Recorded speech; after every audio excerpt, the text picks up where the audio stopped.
Hey everybody, welcome back. This is actually backlog from the PA meet from about 2 months ago now. Um, I haven't really done much work on this fan, but yeah, this is a Westinghouse PowerAire 10-inch Model 10 SQ3 uh, oscillating desk fan, also known as the Darth Vader PowerAire fan, or just the Vader.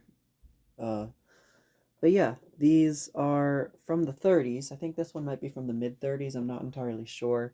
I think I thought these were date coded somewhere, date stamped. I'm not sure about that. But yeah, I haven't, like I said, I haven't really looked over this fan too much. This is going to be like a pre-restoration video. It needs some work, definitely. It's missing some things, but I'll get into that in a minute. But this fan, like I said, mid 30s is the very first iteration of the PowerAire. Um, and like I said, these are known as the Darth Vader series PowerAire. And that's because when I turn it around in a minute, you'll see that the back of the motor housing kind of resembles Darth Vader's helmet from Star Wars. Kind of a nickname that was given to this series of fans way back then. I think when the series first came out, somebody took a look at the back of the motor and was like, "Hey, that looks kind of like the Darth Vader's helmet." So the name just kind of stuck, I guess. Um, and like I said, this is the first version of the PowerAire that was succeeded by this version, which you've seen before. This is the 12PA. Of course, they had 10-inch models. Let me get you guys frame with that there.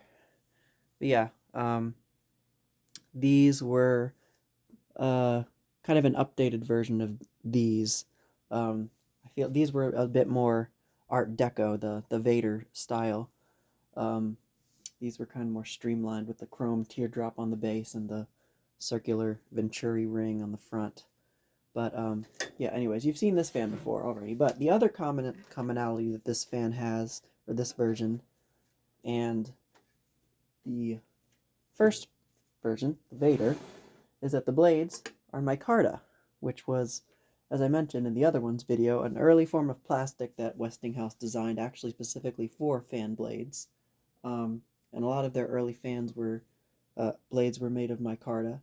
And I think, as I mentioned in the other one's video, that Westinghouse was actually kind of like a pioneer in fan blade design, at least with the materials, because they were one of the first to use like plastic, uh, you know, phenolic material, I guess, um, in the Westinghouse lively airs, like the Heemcolite SR blades, the brace bladed ones from like I think they came out in '54.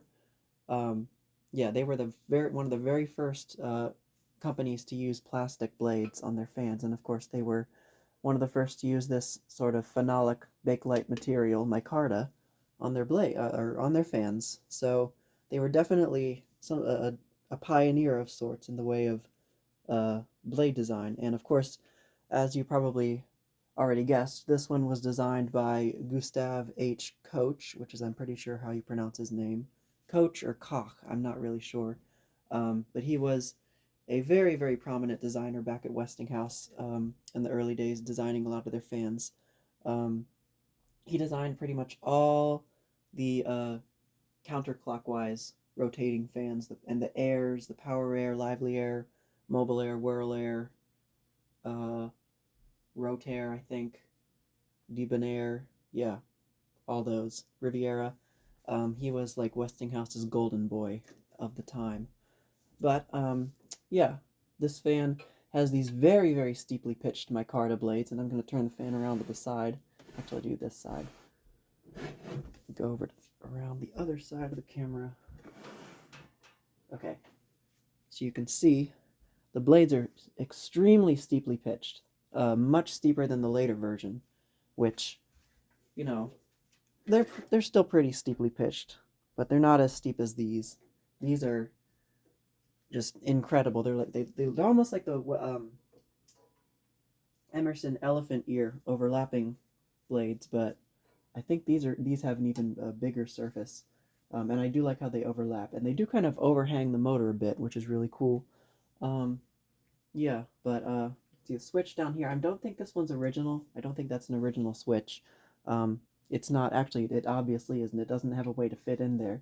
The only way I've had it secured there is with a piece of electrical tape, which is because the shaft isn't long enough to stick out through the hole there to fit a nut onto it. So I'm going to have to find a suitable replacement, probably a rotary switch of some sort, which is what I think it originally had. Yeah, and this base is heavy, cast iron, I do believe. Very, very heavy. Turn it around to the back. Whoa. And you can see that familiar Darth Vader style design on the rear motor housing there, with the sort of mask portion here and the eye holes, I guess. Very, very cool looking, very Art Deco. And it has this nice, the wing nut for keeping the neck bracket up is this really cool Art Deco style chevron-shaped nut as well, which is really neat. I've never seen anything like that before. But you can see the detail on the base is just amazing. It's beautiful. I don't think this cord is original either. This is like a 70s rubber cord, I think. Plug obviously is not original. That's like one of those replacement plugs. Well, maybe. I don't know. I'm not sure. I've never had one of these before in my possession, so who am I to say? The cloth head wire is original, and I can say that it is in very good condition, as are both the grommets on the base and the motor housing there. The only thing is the oscillator knob is missing. It would have been like a little push, kind of like it looked like almost like a golf tee, I think, kind of shaped the same way, or like those the push locking pins for cars, for like old cars back in the day. So I'd really like to find one of those to put in there and get this one complete. The oscillation, the gearbox does work. The gears are all good. The oscillation works.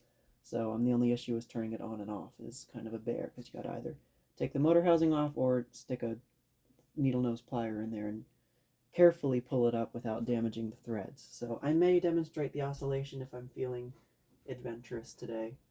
The other thing is the model tag information is all on the bottom of the motor housing there, which I'll show you guys in a minute after I'm done testing and do the up-close view. So, flip it back around. And this badge is really neat too. It's a stamped, I think that might be stainless steel actually, I'm not sure. Actually no, it's not. That's just, I don't know. It's a cool badge. Very Art Deco again. I like the font. So I got the kilowatt, of course, up here, and I think you guys can see it, so I can keep it on the shelf for now when I'm demonstrating the fan. I do want to point the fan over to the side so you guys aren't in direct stream of the breeze and aren't getting an earful of wind noise.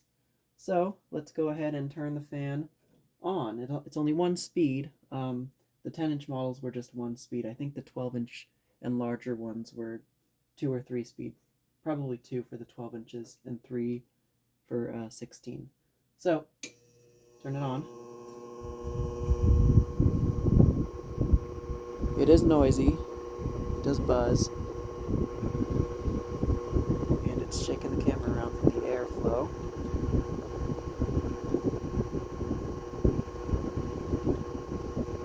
But it works. That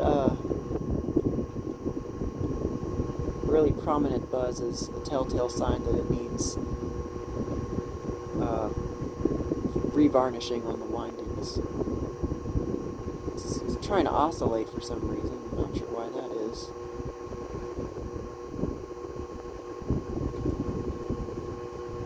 I'm just trying to hold the tripod steady here so you guys aren't shaking around. This fan is powerful.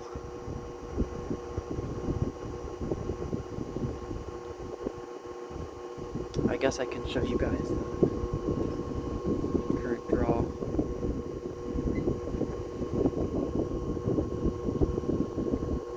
.82, 0.84 amps.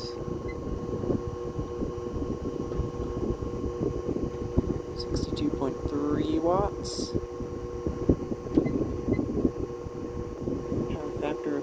X5.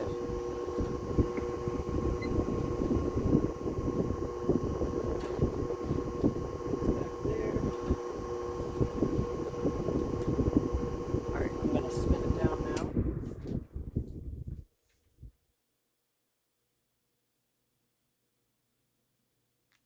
Definitely needs a bit more oil. I oiled the front bearing, but I didn't oil the back bearing, so I'm going to have to do that when I have to tear it apart again anyways if I want to. I'm going to attempt to revarnish the windings. But if I can't, I can probably find someone who can. Yeah, I guess I can show you the oscillation working. I'm not going to be able to turn it off on video because I'm going to have to take the motor housing off to flip it off. But, push the oscillator knob down with my finger all the way and turn it on. So here it is with oscillation.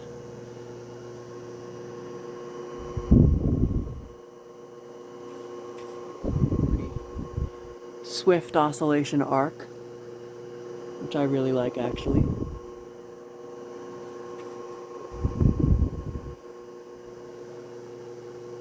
And besides that really prominent winding buzz, it's really not that loud.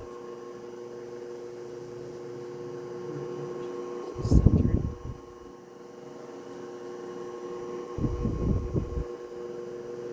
The oscillation arc is even.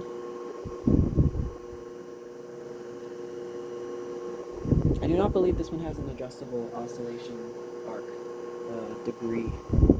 Actually didn't even check on the gearbox, the crank and everything when I was in there. I would assume not, since it's like a modern styled oscillator gearbox that you can push down, pull up style knob, just like a traditional plastic desk fan of today. Alright, I'm gonna spin it down.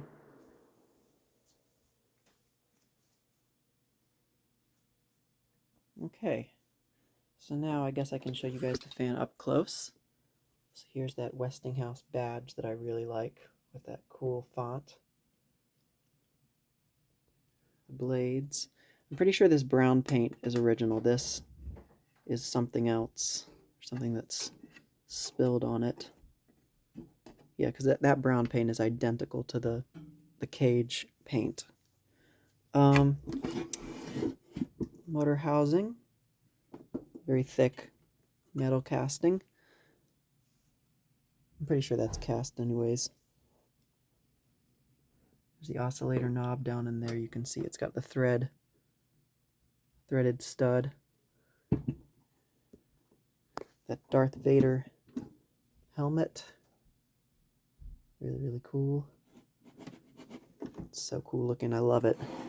And then this really cool detailed Art Deco base.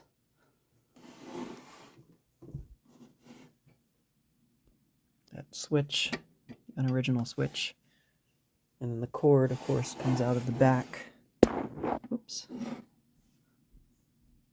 Those grommets are all in really good shape. And then, of course, I wanted to show you the informations. So it is 120 volt model or catalog number 10-SQ- it's 3, right? Yep, 3.75 amps. This one draws a little bit more, but that's probably not too much more than that to make it too concerning. I can't see. That's a serial number? Or style. 922282. And I don't know what that is.